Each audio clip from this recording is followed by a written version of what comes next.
आपल्या बोलण्यातून अनेक वाक्य एकामागून एक येत असतात. त्यापैकी प्रत्येक वाक्य हे संपूर्ण विधान असते. प्रत्येक वाक्यात आपण कोणाबद्दल तरी काहीतरी बोलत असतो, म्हणजे विधान करत असतो.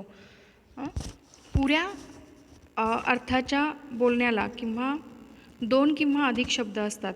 केव्हा केव्हा या शब्दांनी देखील वाक्याचा अर्थ पूर्ण झाला असे वाटते.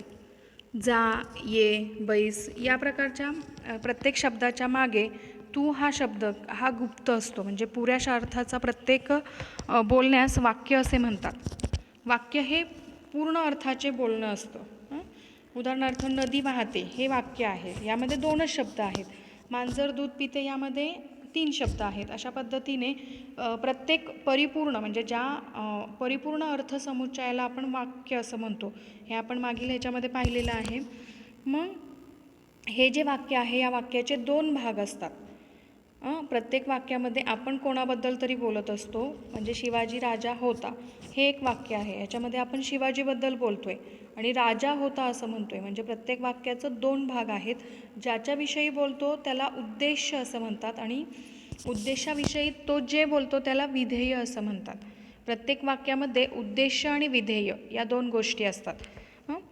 आता उद्देश म्हणजे काय? ज्याच्या संबंधी किंवा ज्याला उद्देशून आपण बोलतो, ज्याच्याविषयी काहीतरी वाक्यात सांगितलेले असते, म्हणजे ज्याच्याविषयी वक्ता बोलतो त्याला उद्देश असं म्हणतात. आणि विधेय म्हणजे काय?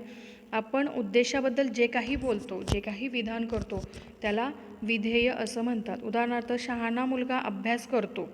यात शहाणा मुलगा हे उद्देश आहे आणि अभ्यास करतो हे काय आहे? विधेय आहे.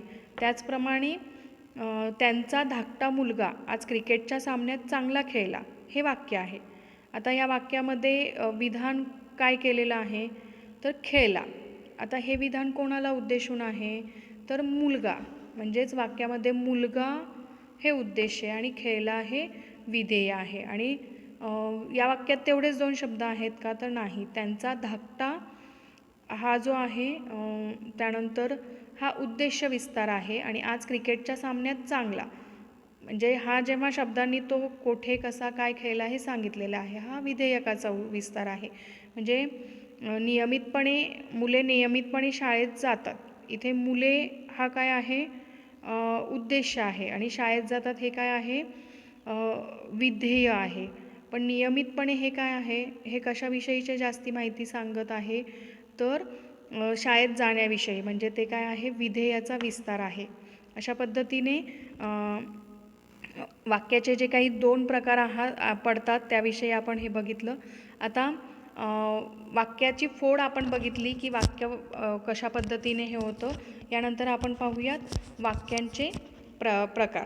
आता वाक्यांचे अर्थानुरोधाने काही विविध प्रकार पडतात.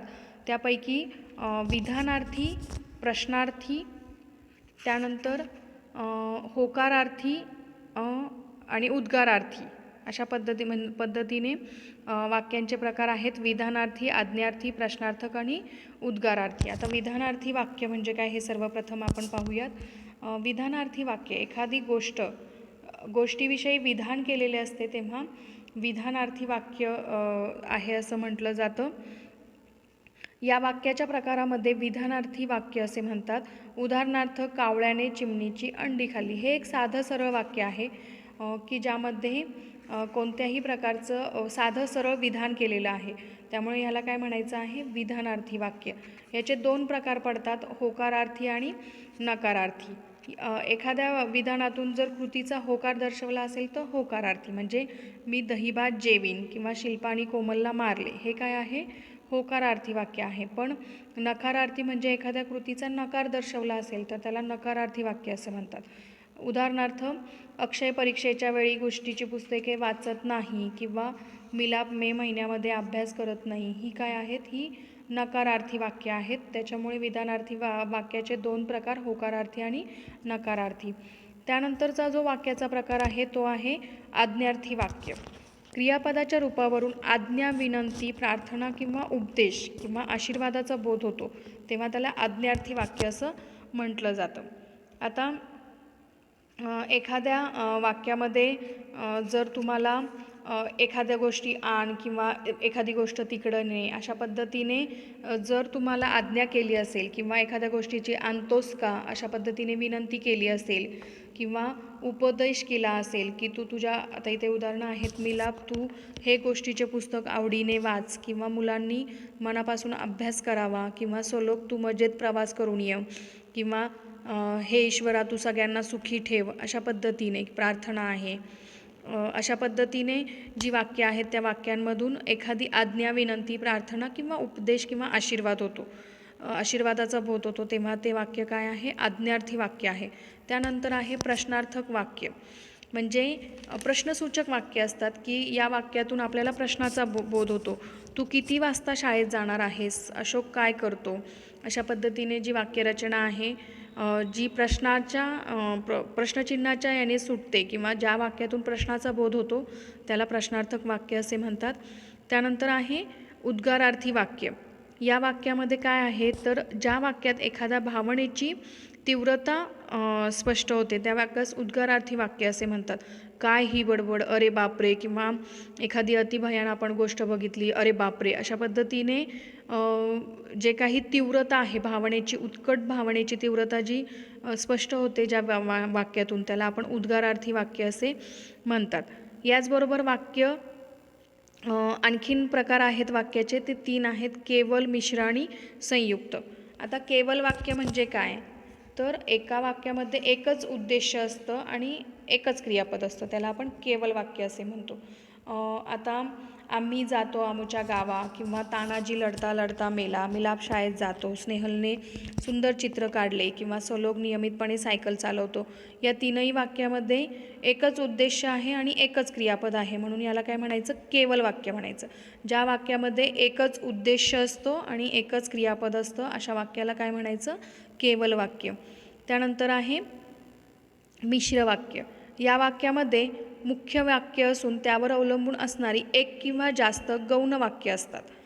म्हणजे एकच वाक्य आहे का नाही, ते एक किंवा जास्त गौण वाक्य आणि एक मुख्य वाक्य असतं.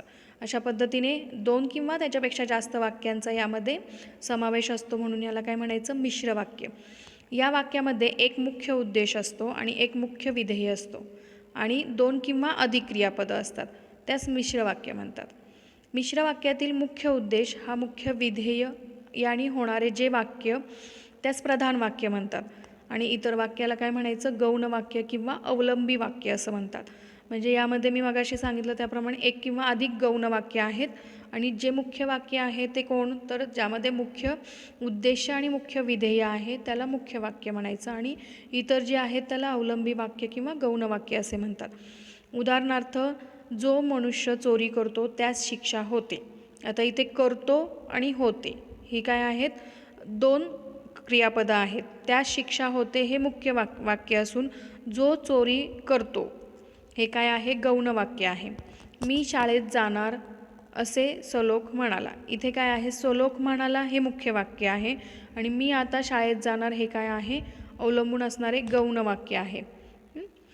त्याचबरोबर जे चकाकते ते सोने नसते, या वाक्यामध्ये जे चकाकते हे केवल वाक्य आहे आणि ते सोनं नसते हे सुद्धा एक काय आहे, दुसरं वाक्य आहे.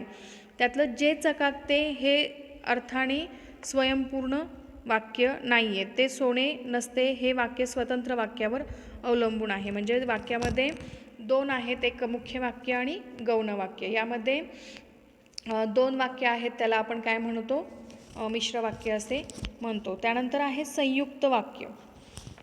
ज्या वाक्यामध्ये 2 किंवा अधिक प्रमुख वाक्य असतात त्या वाक्यांना संयुक्त वाक्य असे म्हणतात. आता केवल वाक्य म्हणजे फक्त एकच क्रियापद असेल ते केवल वाक्य. त्यानंतर मिश्र वाक्य म्हणजे काय की एक किंवा अधिक क्रियापदं असतील, एक किंवा अधिक वाक्य असतील, पण त्यापैकी मुख्य उद्देश आणि विधेय असणारं एकच प्रधान वाक्य असेल किंवा मुख्य वाक्य असेल. आणि तिसरा जो प्रकार आहे संयुक्त वाक्य, यामध्ये काय आहे की 2 किंवा अधिक प्रमुख वाक्य आहेत, यास संयुक्त वाक्य म्हणतात. उदाहरणार्थ, सलोख घरी आला आणि झोपला. या वाक्यामध्ये घरी आला आणि झोपला ही दोन्ही काय आहेत, मुख्य वाक्य आहेत. म्हणजेच काय, काही संयुक्त वाक्यात केवल व मिश्र वाक्याचा संयोग झालेला असतो व हे 3 प्रकारचे असतात. केवल केवल संयोग, मिश्र मिश्र आणि केवल मिश्र. म्हणजे केवल केवल दोन एकत्र वाक्य आली तरी त्याचं संयुक्त वाक्य होईल. मिश्र मिश्र अशी दोन मिश्र वाक्य एकत्र आली तरी त्यांचं संयुक्त वाक्य होऊ शकतं, किंवा केवल आणि मिश्र हे दोन्ही वाक्य एकत्र आली तरी त्यांचं संयुक्त वाक्य हे होऊ शकतं. आता इथे काही केवल संयुक्त वाक्यांचं हे दिलेलं आहे की केवल केवल संयोग म्हणजे दोन किंवा किंवा अधिक केवल वाक्यांच्या संयोगानं होणारं वाक्य, त्याला केवल संयुक्त म्हणायचं.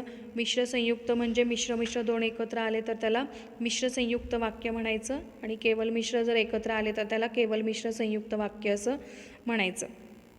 अशा पद्धतीने वाक्याचे काही हे आहेत. आता वाक्य परिवर्तन करायचे काही प्रकार आहेत. अगदी ह्याच्यामध्ये जायची गरज नाही आहे, पण तरी थोडक्यात सांगते. प्रश्नार्थीचं आपण विधानार्थी वाक्यामध्ये रूपांतर करू शकतो. त्या भांड्यात कुठे पाणी आहे, याचं विधानार्थी वाक्य काय होईल? त्या भांड्यात पाणी नाही.